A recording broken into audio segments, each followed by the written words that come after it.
नमस्कार मित्रांनो, स्वागत आहे तुमचे. मित्रांनो, आपण बघू शकतो की आज दिनांक 19 जुलै राज्यातील बऱ्याचशा भागांमध्ये मुसळधार ते जोरदार पाऊस वाढण्याची शक्यता आहे.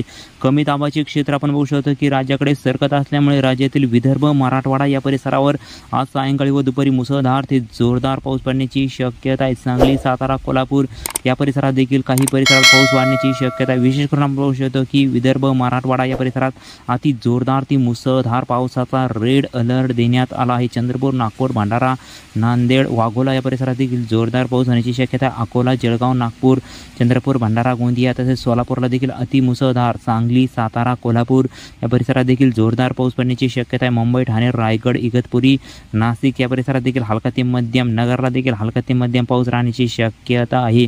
खास करून विशेष करून आपण बघू शकतो की मध्य महाराष्ट्रात पावसाचा जोर हा त्या ठिकाणी हलका ते मध्यमच राहण्याची शक्यता आहे. नाशिक, इगतपुरी या परिसरात देखील हलका ते मध्यम, तुरळक ठिकाणी जोरदार पाऊस पडण्याची शक्यता आहे. रत्नागिरी या कोकणातील परिसरांना संपूर्णच कोकण परिसरात जोरदार वृष्टी होण्याची शक्यता आहे. तसेच आपण बघू शकतो की जळगाव, अकोला, अमरावती, पुसद या परिसरात देखील पाऊस वाढण्याची शक्यता, आदिलाबाद या परिसरात देखील जोरदार ते मुसळधार पाऊस राहण्याची शक्यता आहे. धन्यवाद मित्रांनो.